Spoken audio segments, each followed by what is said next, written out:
మొన్న వచ్చిన క్యాష్తో గోల్డ్ కొంటే బెటరా లేకపోతే ఏదైనా ల్యాండ్ మీద ఇన్వెస్ట్ చేస్తే బెటరా? మామూలుగా స్టాక్ మార్కెట్ ఇన్వెస్ట్ చేస్తే నీకు తెలియదులే మా, చాలా రిస్కీ. ఊరుకో.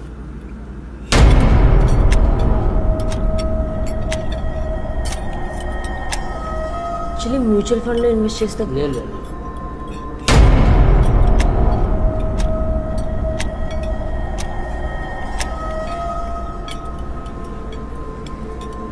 ముందు తను చెప్పేది విందామా? నువ్వు చెప్పు. మ్యూచువల్ ఫండ్స్ అంటే మన డబ్బులు డిఫరెంట్